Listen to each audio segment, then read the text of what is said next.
하나님의 일은 어떻게 이루어지는가라는 제목으로 오늘 말씀을 묵상하도록 하겠습니다.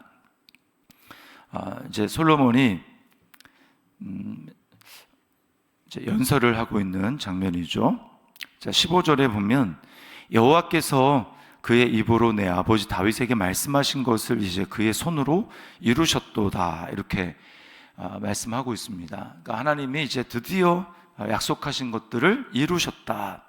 자, 그러면 하나님은 어떤 방식으로 하나님이 약속하신 언약, 그 하나님이 말씀하신 그것을 이루실까요?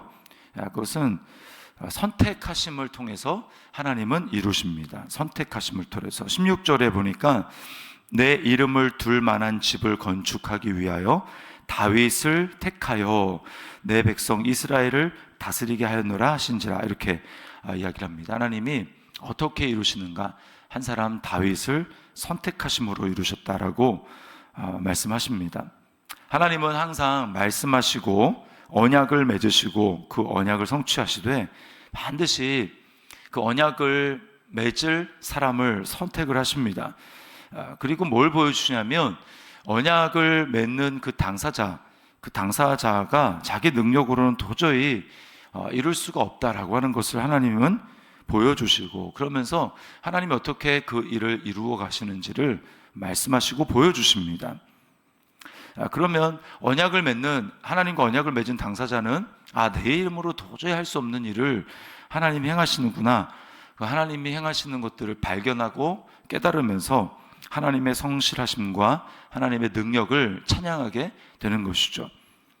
지금 이제 솔로몬을 통해서 하나님이 이제 이루셨다라고 이야기를 하는데, 다윗을 선택하셔서 이제 그 모든 것들을 이루게 하셨는데, 아브라함도 마찬가지였습니다. 아브라함에게 하나님이 창세기 12장에서 주신 언약은 무엇입니까? 내가 너로 큰 민족을 이루겠다, 그리고 네 이름을 창대하게 하겠다, 너는 복이 될 것이다, 너를 저주하는 자는 내가 저주하고 너를 축복하는 자는 축복하고 땅에 있는 모든 족속이 너를 통해서 복을 받을 것이다, 하나님이 그렇게 말씀을 하시죠. 그리고 지금 이제 이사를 온 아브라함에게 내가 너와 네 자손에게 이 땅을 주겠다, 그리고 너의 자손은 하늘의 별과 같이 많아질 것이다, 하나님이 그렇게 약속을 하십니다. 아브라함이 보기에는 현실적으로 너무나 불가능한 것들입니다. 근데 이제 하나님은 어떤 일을 이루십니까? 100세의 아들 이삭을 주심으로써 일단 증표를 보여주시는 거죠. 하나님이 하실 수 있겠다. 또 아브라함 세대에 이삭만 주신 것이 아니라 아브라함은 손자들이 태어나는 것을 봅니다. 쌍둥이 손자 에서와 야곱. 또 아브라함이 죽은 다음이긴 하지만 하나님은 어떤 일을 이루십니까? 계속 이제 또 이삭에게, 야곱에게 하나님은 같은 언약을 말씀을 하시죠. 우여곡절 끝에 야곱을 통해 12 아들들이 태어나게 하십니다. 그리고는 아들 중에 막내였던, 그 당시에는 베냐민이 태어나지 않았을 때 막내였던 요셉이 애굽에 팔려가는 것을 통해서 결국은 하나님은 아브라함에게 하셨던 그 약속, 내 자손이 하늘의 별과 같이 많아질 것이다. 이스라엘을 그 자기 아들 요셉이 애굽에 팔려가는 말도 안 되는 이런 일, 그런 일을 통해서 하나님은 이스라엘을 결국은 그 한 70명 되는 그 가족을 결국은 애굽으로 보내심으로 애굽에서 있는 좋은 환경들을 통해서 400년 만에 엄청난 낳고 해서 후손이 번성되도록 하셨습니다. 이스라엘이 결국은 하나님이 이제 아브라함 한 사람을 택해서 이스라엘을 선택하게 되었지만, 나중에도 이스라엘이라는 민족에서 대해서도 마찬가지입니다. 하나님이 이렇게 선택하는 과정들을 통해서 하나님 보여주신 건 뭐냐면, 너희는 그 언약을 이룰 만한 능력이 없다, 너희는 연약하다라고 하는 것을 보여줍니다. 그래서 그걸 통해서 하나님의 영광을 드러내시는 거예요. 그러니까 아브라함을 보시면 그 아브라함에게 주시는 그 언약을 하나님이 성취하기 위해서 어떻게 하십니까? 터전을 옮겨버립니다. 그러니까 자기가 있는 터전에서 뭔가 자기 힘으로, 자기 지혜로, 자기 인맥을 동원해서 뭔가 할 수 있는 일들이 있잖아요. 근데 아예 하나님이 그 싹을 잘라버리기 위해서 아브라함을 장소를 옮겨버려요. 장소를. 본토 친척 아비 집을 떠나라. 그리고 나이가 75세. 타국에서 이방인으로 철저히 살아가게 하십니다. 그리고 그런가 하면 힘있고 사냥을 잘하는 남자다운 장남 에서가 아니라 연약하고 또 사귀를 잘 치고 거짓말을 잘하는 야곱을 통해서 하나님의 일을 이루어 가십니다. 그런가 하면 다윗도 마찬가지죠. 오늘 본문에서 키가 큰 형들, 늠름한 형들, 그 형들이 아니라 부모에게조차 인정받지 못했던 다윗을, 막내 아들 다윗을 통해서 하나님은 그 언약을 성취해 가십니다. 그러니까 하나님은 한 사람을 선택해서 그 하나님의 언약을 이루어가게 하시는데, 그 선택이 뭔가 번듯하고 인간의 눈으로 봤을 때 저 사람이 뭔가 할 수 있겠다라고 하는 그 사람을 통해서 하는 것이 아니라 정말 연약하고 할 수 없을 거라고 생각한 그 사람을 통해서 이루어 가신다라는 거죠. 이게 바로 구약부터 창세기부터 요한계시록에 이르는 하나님 나라의 원리입니다. 하나님 나라의 원리. 하나님이 선택하신 구원을 위해서, 인류의 구원을 위해서 가장 그 최후의 언약, 인류의 구원을 이루기 위한 그 하나님의 선택은 무엇입니까? 그리스도죠. 그리스도. 아무나 택한 것이 아니라 결국은 하나님이 선택한 하나님의 일을 둘 성전, 그것을 선택하기 위해서 다른 지파가 아니라 유다 지파, 다윗, 그리고 솔로몬 성전을 지으셨죠. 그리고 결국은 하나님이 선택한 다윗의 자손, 유다 지파에서 태어나게 하십니다. 강한 힘으로 다스리는, 기적을 베푸는 그런 메시아, 그런 메시아가 아니라 섬기는 종으로 십자가를 지게 하심으로 결국은 하나님의 언약, 하나님의 뜻을 이루어가게 하십니다. 우리도 마찬가지입니다. 교회도 마찬가지입니다. 그래서 고린도전서 1장 26절 28절에 보면 바울 사도는 고린도 교회 성도들을 향해서 이렇게 말합니다. 형제들아, 너희를 부르심을 보라. 육체를 따라 지혜로운 자가 많지 아니하며 능한 자가 많지 아니하며 문벌 좋은 자가 많지 아니하도다. 그렇게 한 이유를 뭐라고 설명하냐면 끝에 이는 아무 육체도 하나님 앞에서 자랑하지 못하게 하려 하심이라.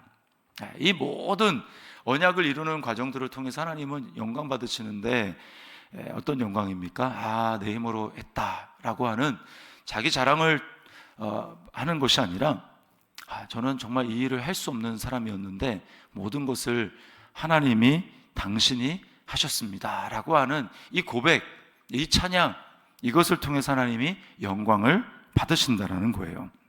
그래서 오늘 솔로몬은 하나님을 찬양하지 않습니까? 여기 이제 15절에 보면 왕이 이르되 이스라엘 하나님 여호와를 송축할지로다. 하나님을 찬양하는 거예요. 정말 나는 할 수 없다라는 것을 인정하게 될 때 나오는 게 찬양입니다. 하나님이 정말 전적으로 다 하셨습니다. 자, 우리 자신에게 한번 질문하고 적용해 봅시다. 하나님의 부르심에 걸맞는 겸손함을 나는 가지고 있습니까? 내 자랑이 아니라 하나님 자랑을 합니까? 그리고 하나님께 감사하고 하나님을 찬양하고 있습니까? 다른 사람이 아닌 나를 선택하신 그 하나님에 대해서 감사하고 찬양하고 있습니까? 자, 두 번째는 그 하나님이 이루심에 대한 나의 반응입니다. 20절에 보면 솔로몬이 이렇게 얘기하죠. 이제 여호와께서 말씀하신 대로 이루시도다. 내가 여호와께서 말씀하신 대로 이스라엘의 하나님 여호와의 이름을 위하여 성전을 건축하고, 이렇게 이야기를 합니다. 자, 하나님이 말씀하신 대로 다 이루셨다고 이야기를 해요. 그러면 우리는 보통 생각하기 어떻게 합니까? 하나님이 이루시겠지. 그렇게 하고 보통 사람은 그냥 머리로 생각할 때는 하나님 다 이루시면 내가 할 게 없겠네 라는 생각을 하죠. 그러나 솔로몬은 뭐라고 얘기합니까?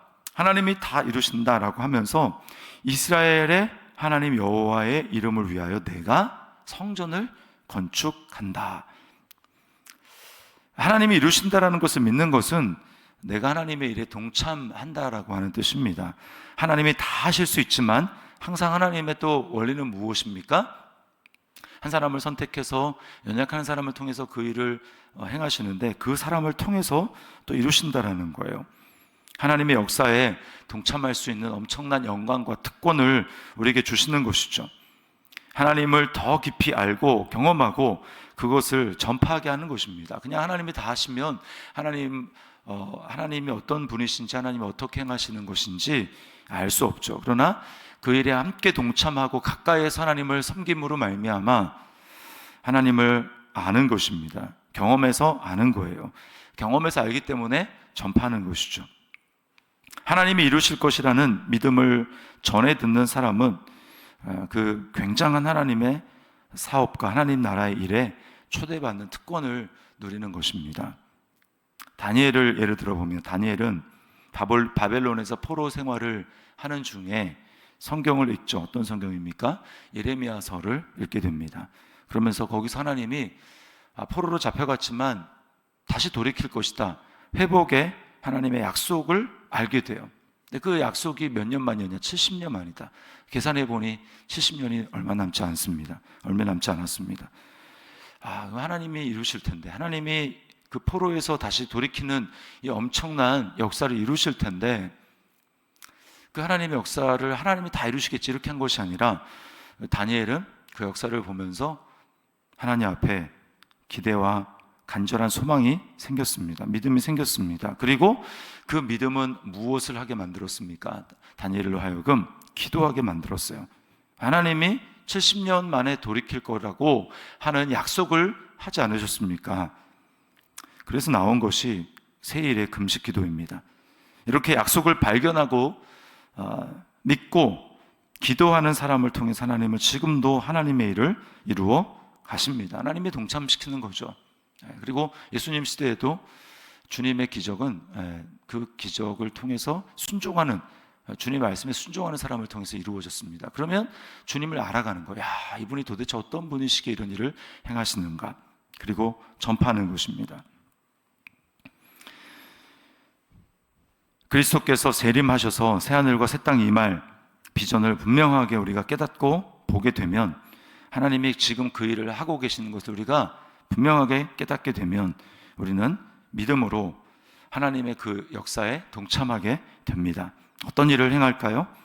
주님의 몸된 교회가 하나 되어 사랑하기를 힘쓰는 일을 행하게 될 것입니다. 또한 세상 사람들에게 세상 사람들을 사랑으로 섬기면서 복음을 전하게 될 것입니다. 왜 그렇습니까? 그래야 그제야 끝이 오기 때문에, 정말 그것을 믿는다면, 그리고 그 비전이 이루어질 것을 소망하고 간절한 기대를 갖고 있다면, 우리는 어떻게 하면 주님의 그 역사에 내가 동참할 수 있지 생각하면 그 일을 하는 거예요.